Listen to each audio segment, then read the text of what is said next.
What am I to do? Welcome to He Said, She Said Razor Branding Podcast with Michael Russo and Jackie Russo. To learn more about how to improve your brand, visit brandRUSSO.com. Welcome to He Said, She Said Razor Branding Podcast with Michael and Jackie Russo. Michael, our guest, Mark Donnigan, I thought was awesome. The way he digs into the topics around budget and silos and really understanding your ideal target audience, it's so insightful. It was for the first half, and then he was speaking your language more than mine at the end.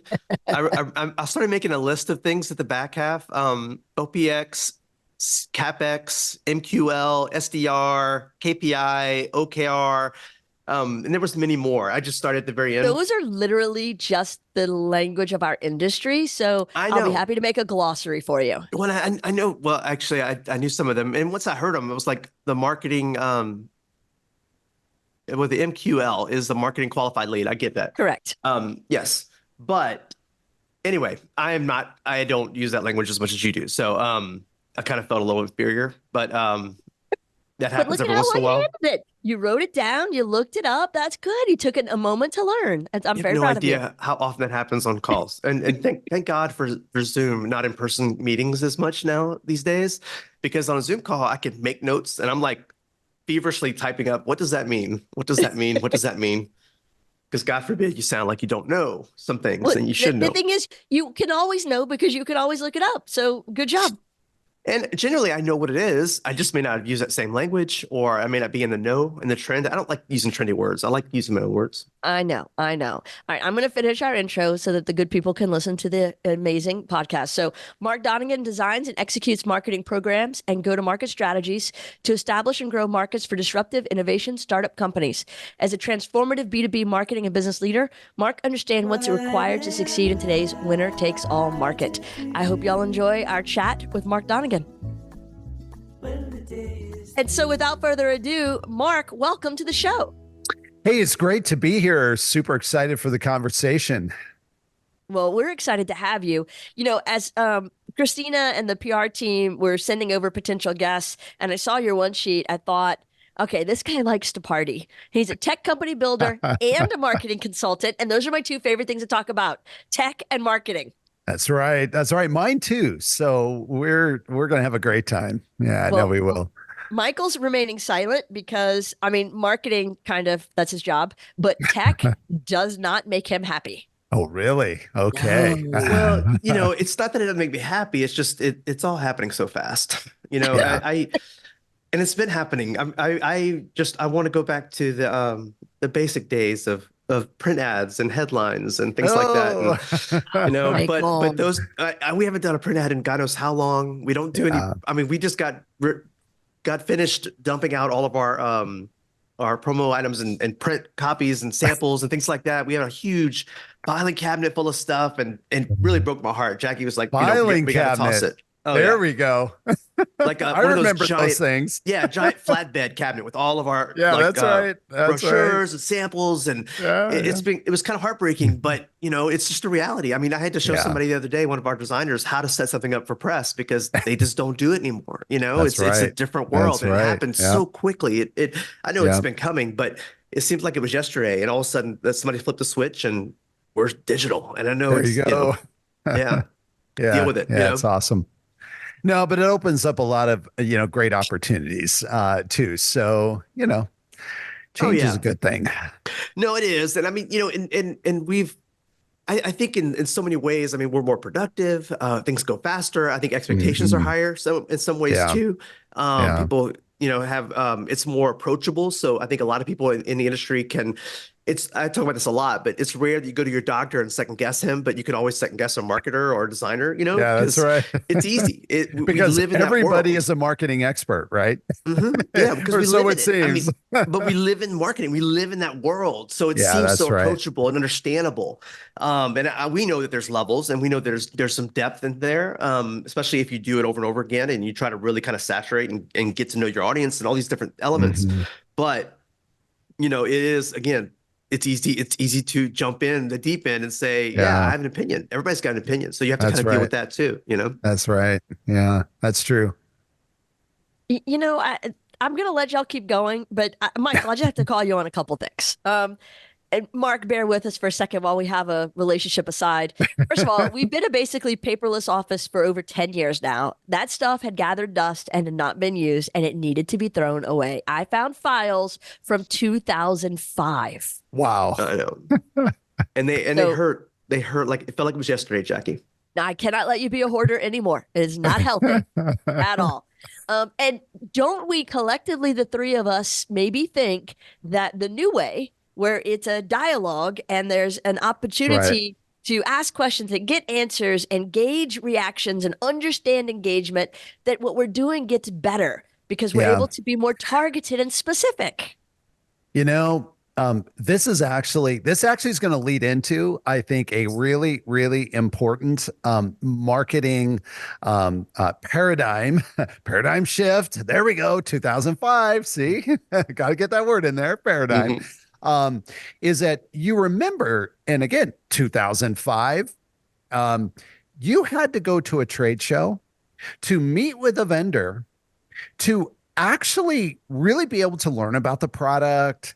And when I say you had to go, like literally, if you weren't there, you miss an opportunity to really, understand the latest product, have them talk to you about, future roadmap, et cetera. I mean, yes, there were websites, clearly.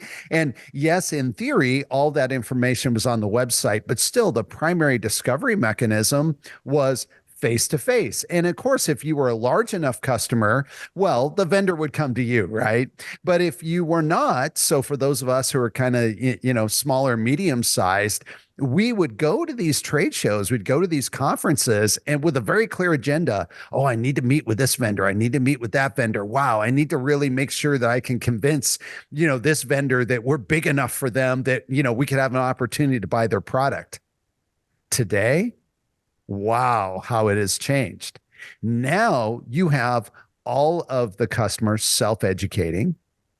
The information's freely available. How is it available? Well, because smart marketers are actually making it easy to learn and discover and to get all this. So they're not hiding it. They're not, hiding it behind paywalls. They're not requiring that, oh, you have to come meet with us at this show. It's available. But furthermore, the market is talking about it. Peers are talking about it. Our colleagues are talking about the products. They have information to share. And that's why Gartner says now, like, more than 50% of the buyer's journey is complete in the typical B2B buying process, buying committee, before the first vendor is even contacted for a meeting. And yet I see way too many marketing teams working in the old way. Right. That's it. That's the mic drop. The whole podcast could end right there. I don't want to say mic drop, but but it is. But really, and the point that I made in that short little monologue is so critical. The companies I work with, founders that call me, hey Mark, give me some insights, help us out. We're struggling with this. Almost universally across the board, I start with that, and there's a long pregnant pause, and they go, we've got $300,000 targeted for the next trade show. And I say, why? Right. Why? Now, I'm not saying you shouldn't go, and maybe you should even spend that $300,000, but it should be 150 on the booth, and it should be 150 in a user conference the day before the show starts. Yep. And nobody's thinking that way. Nope. But that's what our buyers want. You do that, and, oh, yeah, sure, you're not going to have as many bad scans. All these vanity metrics, are going to go down, right? And yet the sales team's going to go, this is awesome. CFO is going to say, wow, we're actually going to make our quarter. Well, and that's relationship selling in a digital age. That's right. Yeah, that's right. People still want the human contact. Of course. Yeah. And, I don't need to keep adding to the badge wall behind me. I'm perfectly happy doing this with podcasts and picking and choosing. It's now about quality over quantity. That's and I think it's a smart play. Yeah. Yeah, that's absolutely right. And, we can perhaps then branch off and have a real interesting conversation about what are the venues, i.e. the channels, that you can execute this strategy. So, I mentioned like, the day before a major trade show, you do a user conference. Okay.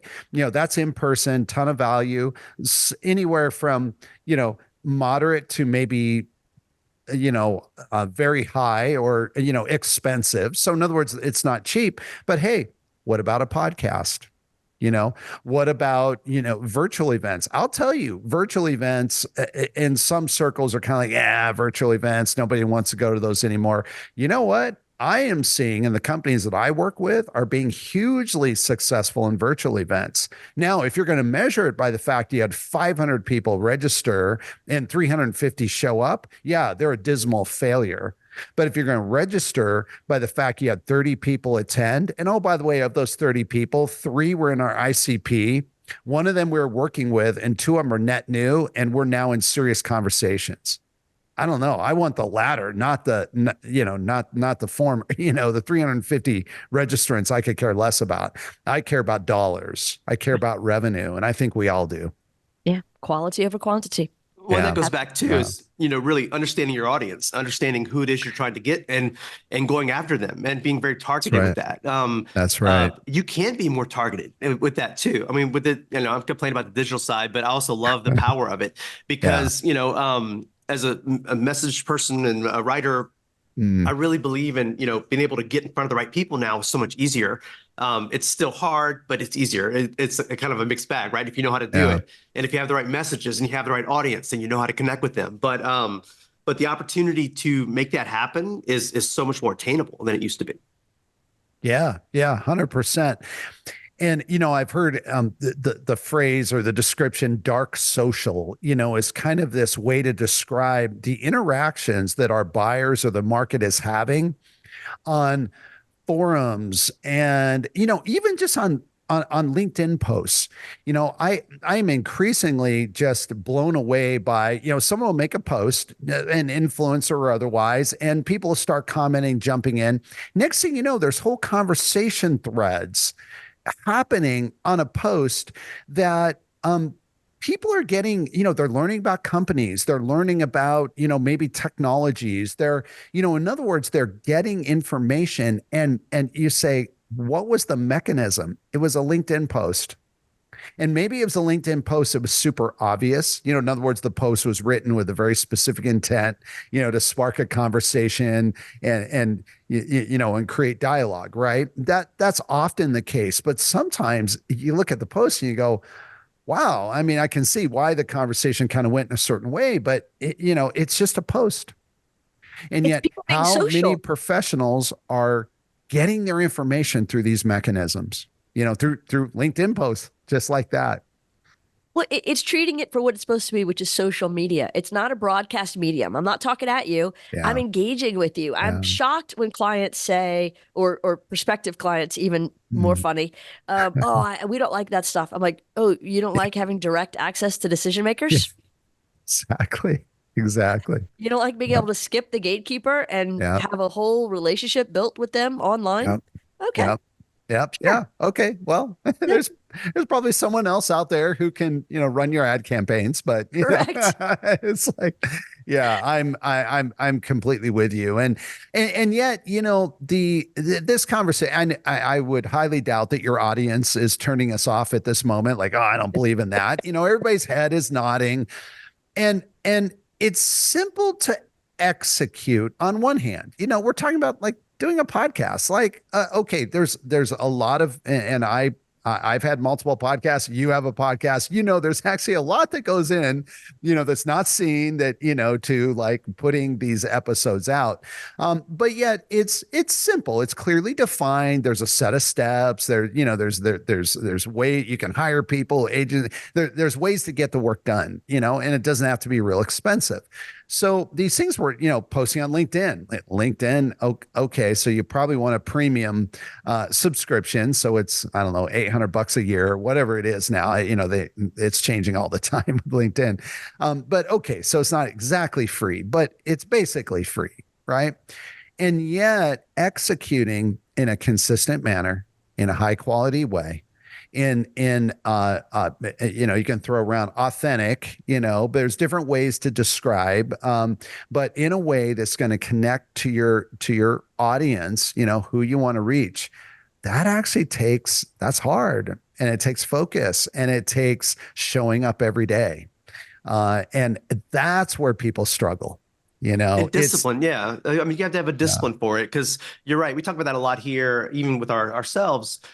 You can get kind of jaded by the numbers sometimes, and how come, the word viral is almost a bad word, I think, in our business, because everybody wants to go viral, and not everything goes viral. It's, I mean, if you happen to be in a certain segment, maybe you're never going to go viral, because you're not selling to that audience. I mean, we're dealing with B2B type things, and it's not always the same network and the same type of messaging that's out there.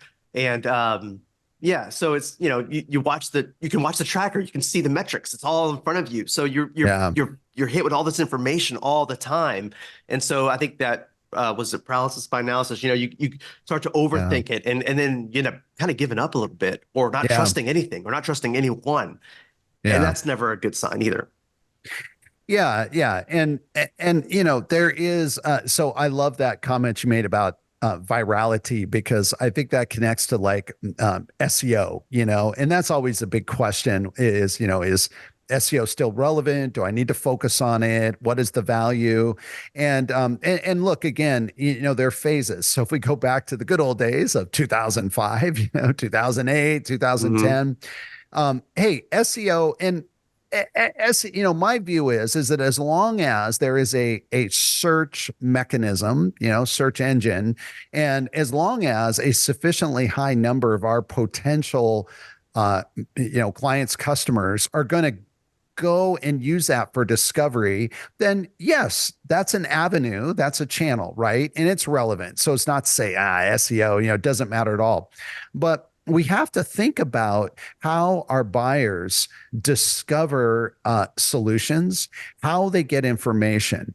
And in a lot of the markets that I'm in, I'll get pulled into a discussion from a founder that says, so Mark, we're doing this thing over here. It's for SEO. Which right away is like that's the signal for, we have no idea why we're doing it. It's producing zero business result, but we're going to say it's for SEO, because usually you go and you say, oh, really? What are the keywords you're trying to rank for? And you check, and it's like, they're on page 18, so your SEO value isn't that high there. But the point is that when you begin to really get under the hood of, how does our ICP, to kind of use a marketing, but our ideal customer profile, in other words, the person that we believe we do need to be speaking to, we want to be speaking to, how do they discover information? And when you map that out, you very often find that the very last thing they do is Google. And usually they're running a Google search for, maybe it's just like, oh, wait, I need to go to the website, and I don't remember if it was a .com or a .io, and so they enter your brand name, right? So they do a brand search, or they're like, I wonder if there's, I'm just out of curiosity, just see what else comes up. They've already have a short list. They've already gone through a whole buying cycle. Even whatever websites they go visit, it's almost more validation that the 3 vendors that are on the short list are the right ones. It's not because, they're like, I have no idea what to do. I'm going to Google. And the first 3 websites I'm going to click, and I'm going to request a meeting. I don't know. I would say that almost never happens, maybe occasionally, but it almost never happens. But what does happen is someone reads something on, let's say LinkedIn. Again, we're talking to a B2B audience. So, that's going to be a primary channel. They read something again. They see a short video, and at some point along this journey, where that's through promoted content, or they're connected to somebody in the company. And so therefore the algorithm's serving content, all of a sudden they go, I should actually go take a look at these guys. They seem to have a good product, or I like what they're saying, or wow, he's really intelligent. she's really intelligent. Every time she publishes something, like I read it and I learn something. That's a hook. Right. But so that's the virality. So the point is the virality doesn't happen by just a lightning strike. Boom. 1 million views in 3 days. Okay, TikTok, that's a phenomenon, right? But that's not how B2B marketing works. And the reality is 1 million views in 3 days, when your total addressable market is 12,000 companies in the world, like, who are these other 900 and, whatever the number is, 900,000 companies, Well, chances are most of those viral things they're ridiculous. That they're not selling anything. I mean, I heard a stat once that was like Super Bowl ads, like very few of them actually had any results in moving the needle, Of course. And it's like, okay, well, that was It's just an ego boost. It's exactly. an ego boost for the CEO.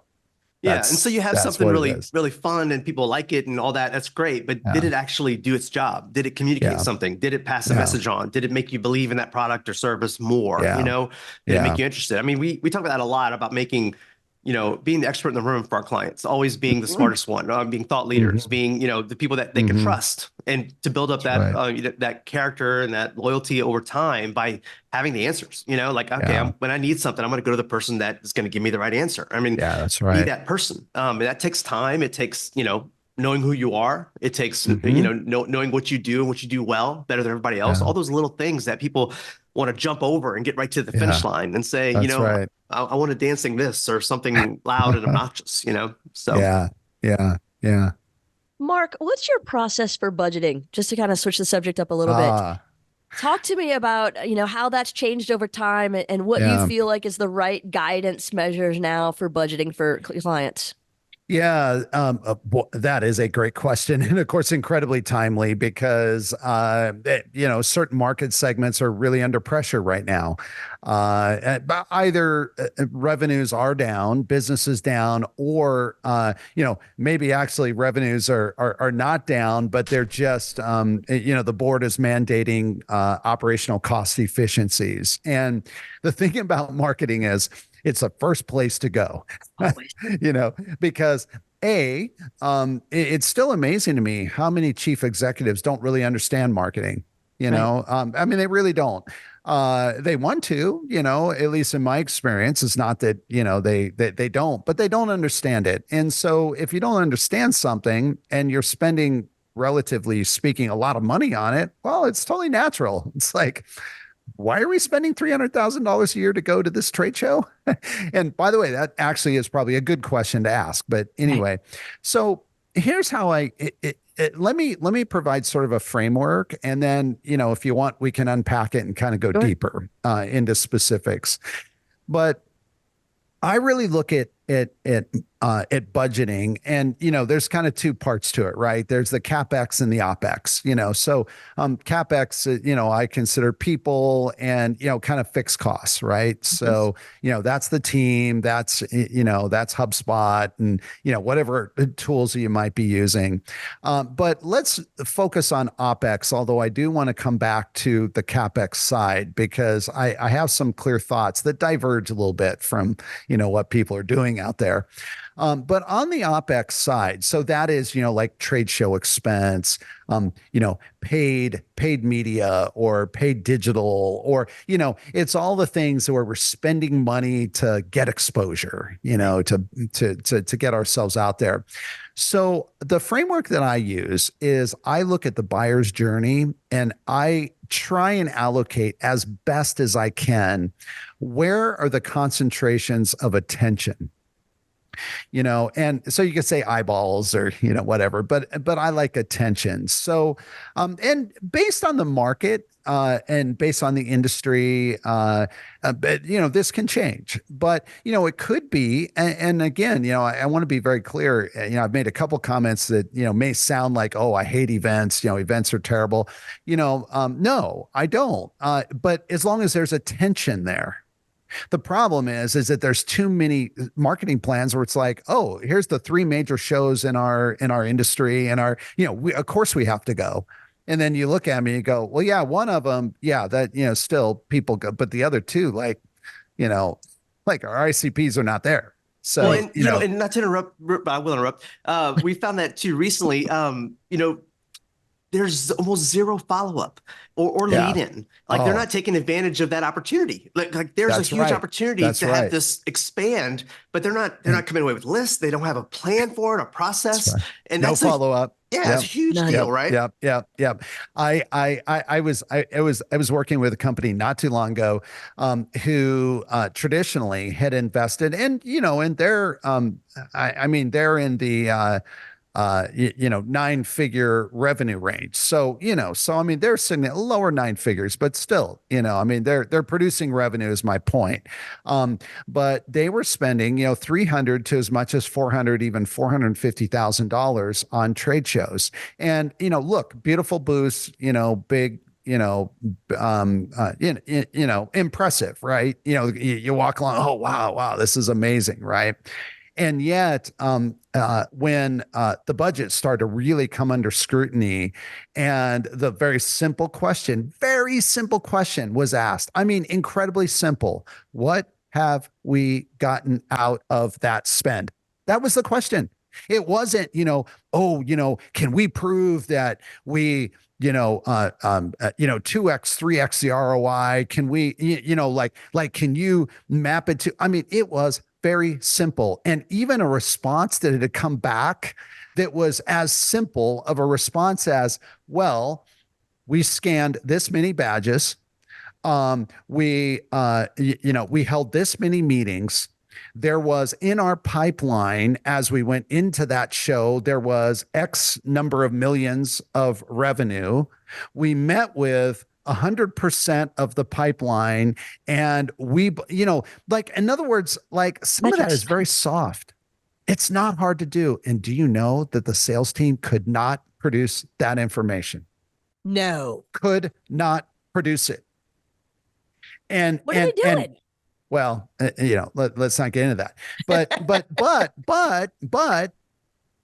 the feedback from sellers and, others was, oh, but the competition, they had this and they had that. And maybe we need to put an expensive sports car in the booth and, and that'll attract more people. And it was like, I was on calls and it's like, stop.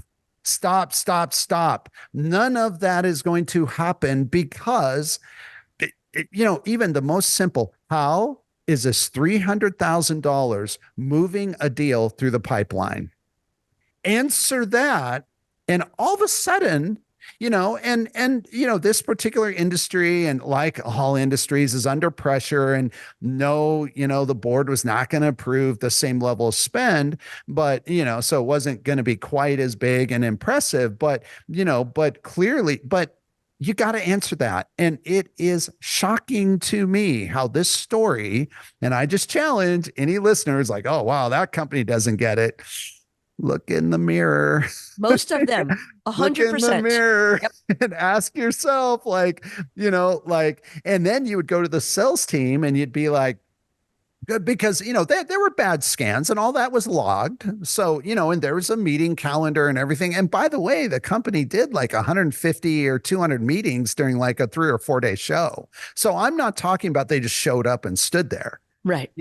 But the point was that there was no mechanism, no process, no framework to say, okay, it's impossible to say, and this is true, it doesn't matter to the market. It's impossible to say we spent X to go to that show and it generated this revenue, because of the complexity of the buyer's journey, you're like, yeah, but like 95% of our meetings were with really existing deals in the pipeline, existing customers, so how do you map that? Like, how do you say, oh, because I met with this company, we got another $5 million of revenue?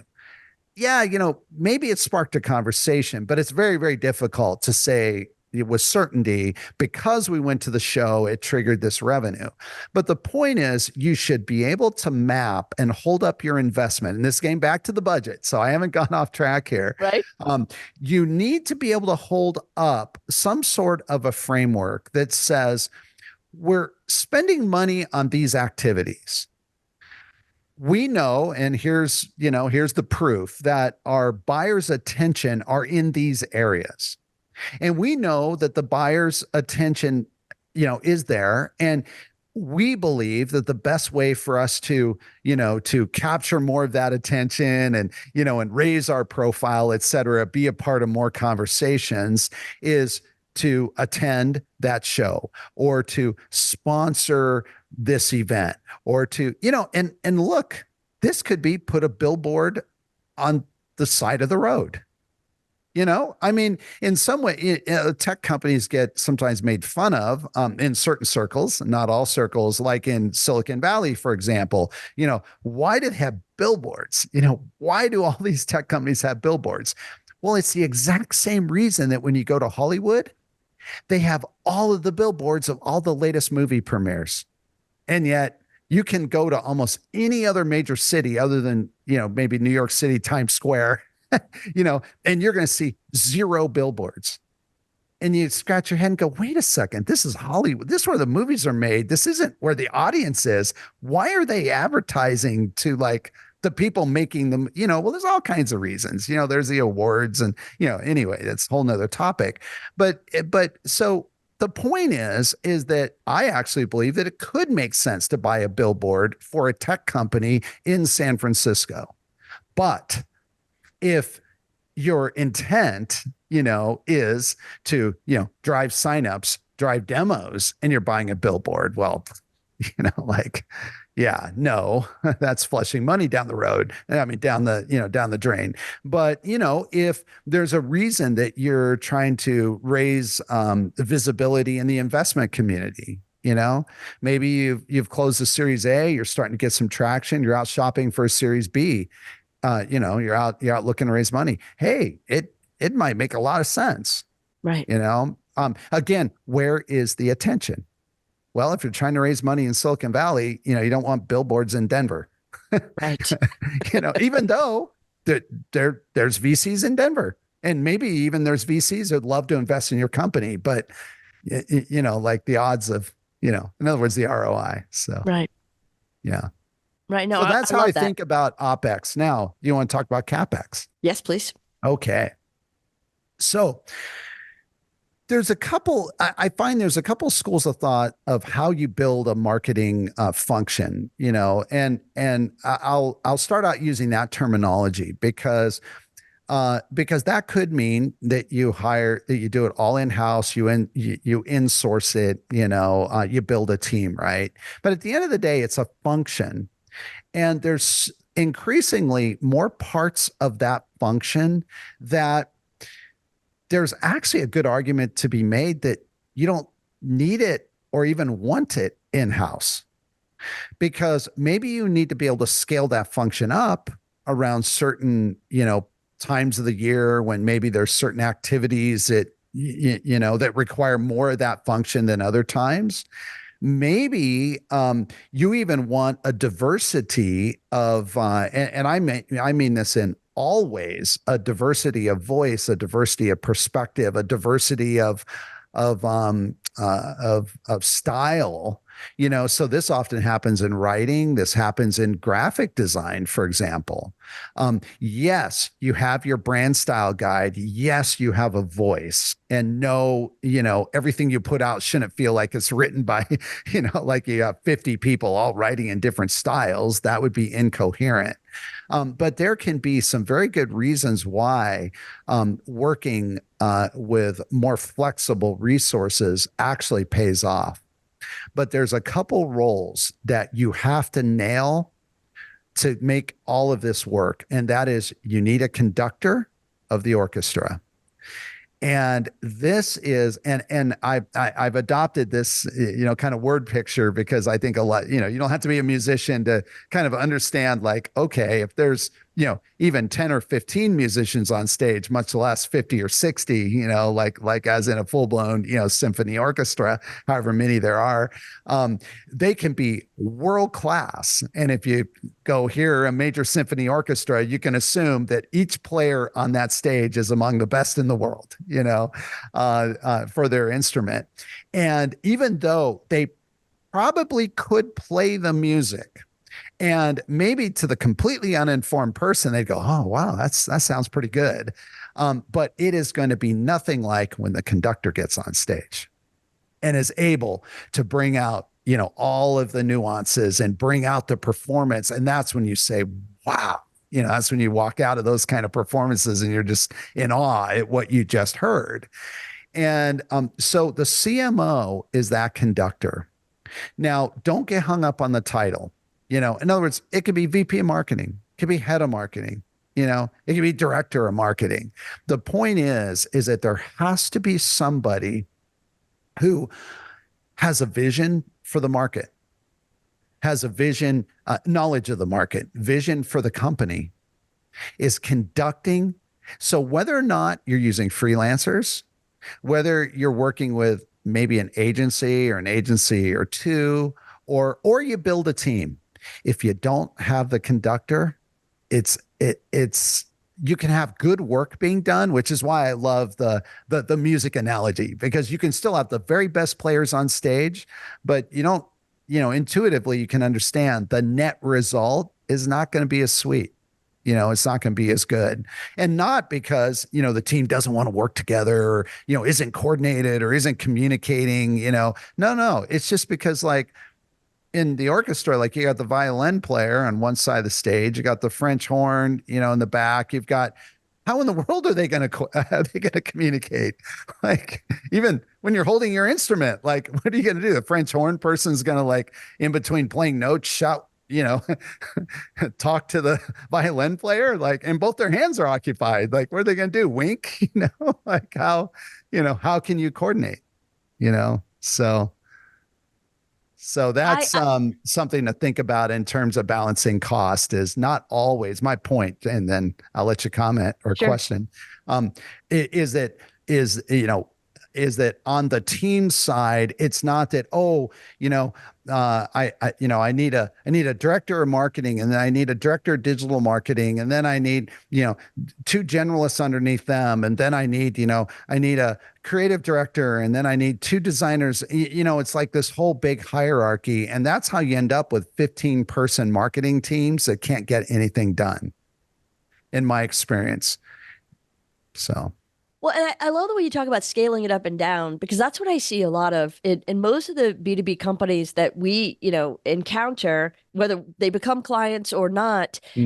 They're smaller teams and they just spend their time completely tapped. They're so stressed. Their capacity is so maxed because they don't have these outside resources to scale up and down with. That's right. Yeah. And then, that affects creativity. And then you get into reaction mode. And, this is again, really interesting. I quite frequently, because I work with technical founders really exclusively, and I work with companies that have reached product market fit. Usually they've kind of crossed that $5 million a year in revenue. And they're scaling. In other words, they have a product that meets a real market need. Oftentimes people say product market fit. That can mean it can mean different things. But anyway, the point is, they're out there in market. They're not just starting, we're trying to get people to get to know us, and oftentimes a founder will give me some version of, or even just directly say like Mark, tell me I need to kind of replace my whole marketing team and done, I'm not happy with what they're doing, and it's said in different ways. Right. But it's kind of that, or tell me, we need to get rid of the head of marketing and, and hire someone new or whatever, it'll be done. And it's shocking how often I come in and, go through an assessment and I come back and I say, you know what? I mean, of course, there's always, somebody can be a little better in this area, or, maybe should, focus on, on this, maybe there's a skill or there's something that they don't know that they need to get to speed on. But rarely do I say fundamentally, you need to like replace that role or that person or whatever. Usually I just come back, I say, look, you have basically good work being done. And often I get like, what? Like, have you seen our website? Or like, really? Like, we're invisible to the market. I go, let me clarify what I just said. You have good work being done as individual discrete units. The problem is it's not synchronized. Again, it goes back to the conductor. It's not synchronized. You're focusing in the wrong areas. So you're writing good content, but you're writing about stuff that the buying committee doesn't care about. That's not just hiring a new writer isn't going to solve that. They're just going to write more of the same articles because they're getting direction, from the founder or from somebody, and it's not right. So if we adjust those things, then all of a sudden your efficacy, which is a word I like to use, in other words, your effectiveness is going to improve, 2x, 3x, 5x, 10x, I think, and it may not be in all cases, but I think, the root of some of that is non-believers. Like they don't believe in advertising or marketing. It is a necessary evil. Yeah. I have to spend money on this. Right. I have to spend my budget every month on this just to have it out there.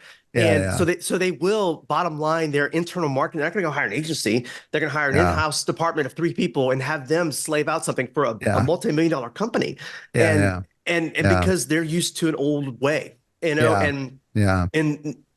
we find that a lot, I think, depends on who we're working with, but sure, it's having that transition and maybe into some the new industries, as well. And I always hate, like using the term old school or whatever, or legacy or whatever. But, let's face it. I mean, there are some, industries or even some markets where things are just kind of, like it hasn't changed in literally 50 years, the way they operate, and to me, that's really sad because, first of all, they will get disrupted, and they usually are. They just don't know it yet, or they're unwilling to accept it.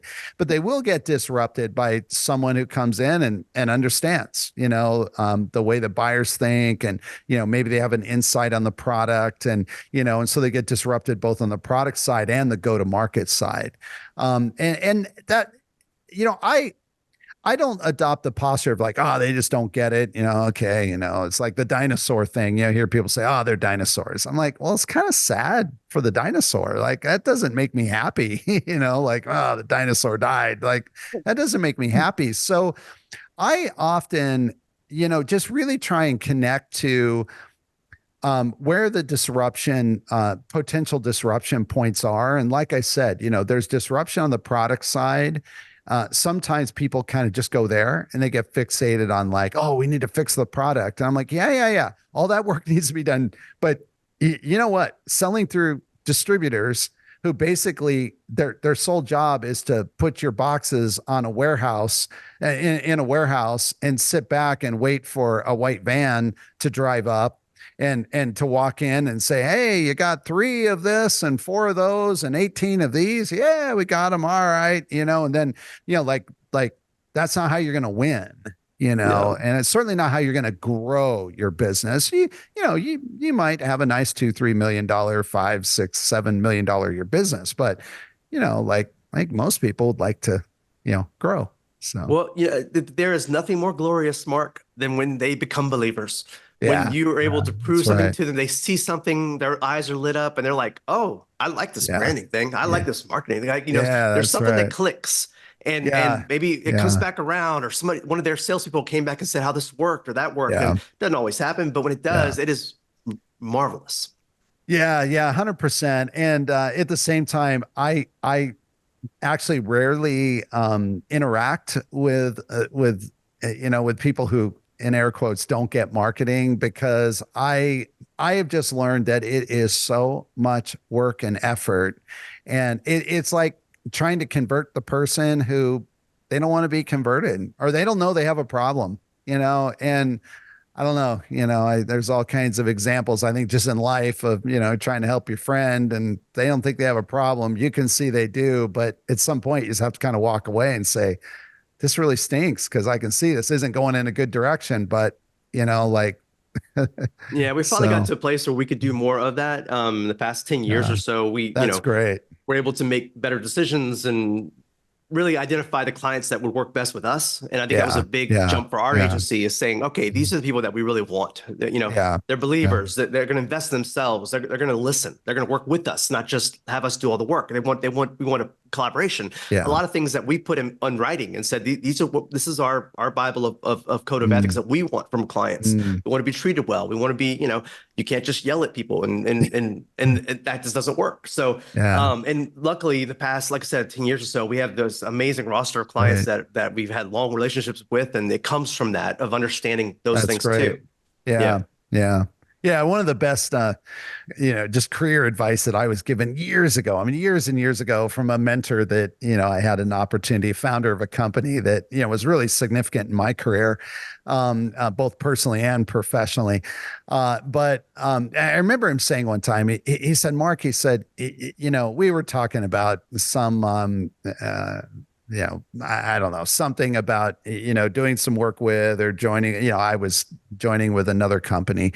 And he said, Mark, he said, my only advice is this. He said, the single greatest thing that's going to set you up for, success professionally, whatever, is choosing the right company. It's not the title. It's not the role. It's not even, the role, obviously, you have to be able to do the job, but, it's the right company. Choose the right company, the company that has the right product, has the right management team, has the, and that's just worked so well for me, through the years since then, of just, thinking like clients and, both personally and professionally, it's like when you get that right, it's easy, and when I've gotten it wrong, oh boy, it's a slog, Definitely. So. I wanted to tackle one more other topic just real quick, because I know our time is coming to a close, but it's something that I hear over and over again, is this challenge of the silos. And I thought as we got more connected and more, digital project management and digital communications, and I thought the silos would go away, but apparently they're more ego-driven than technology-based. What do you see as the solution for breaking down those walls between sales and marketing, for example, where people have to become so territorial? I think it's super simple, but unfortunately it's not being done. And it's simple because it just starts with the CEO, and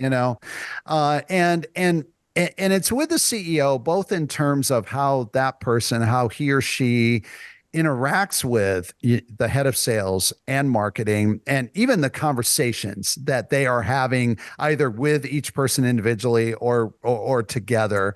But it really goes down to, how it is, what you measure is what gets focused on, right? And that's so simple. And yet, how many times does marketing have a set of KPIs that are in some way really out of sync with sales? So let me illustrate it. A number of years ago, I really abolished talking and thinking and building any plans. In fact, it actually cost me an opportunity to take a role in a and now a pretty hot flying startup, because they wanted me to build a set of KPIs around MQLs. And my final presentation, I was one of the, final individuals they were considering for this particular role to run marketing, was all about, they said, we want you to present a plan to meet this target for MQLs. Well, I presented the plan, but it wasn't based on all the traditional and here's how much the spend is going to be, and that's what it's going to get us. And, it was a much bigger strategy. Well, the problem is that if you have a marketing team chasing MQLs, that has zero correlation to revenue. Fact. Think about it. It's a marketing qualified lead. That means Mark Donnigan went to the website, registered for the webinar. I'm now an MQL. But I registered for the webinar because I don't know. I learned that they're using a technology platform I'm considering, and I just wanted to see I just wanted to see the webinar. I was curious because they had a really provocative hook on LinkedIn, and I'm kind of like, that's kind of cool. I want to register and kind of see all their marketing material. In other words, What I'm saying is, I will never be a buyer for their product. Right. Guess what? I'm an MQL. Now all of a sudden an SDR is chasing me and I'm just like, delete. How do I get rid of this person? I'm sure, he or she is a nice person, but come on, delete.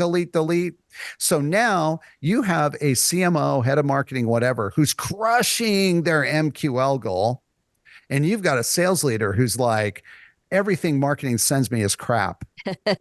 And you know what? The sales leader is right. Because guess what? The incentive, what you measure is what gets focused on. That marketing head, one of he or she's, KPIs, OKRs, whatever framework that the company uses is MQLs.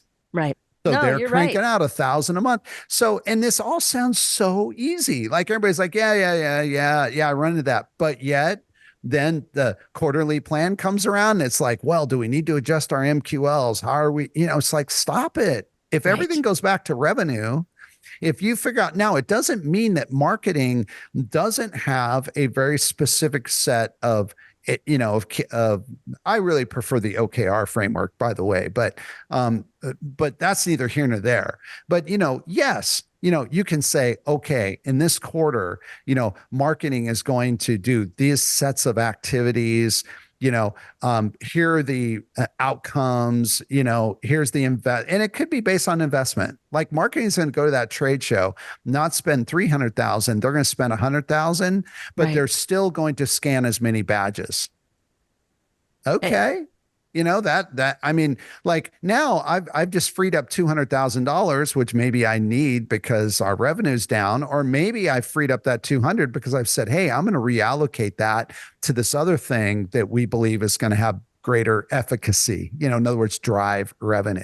Right. But too many teams are set up. And so you've got this competition, and it's just not healthy.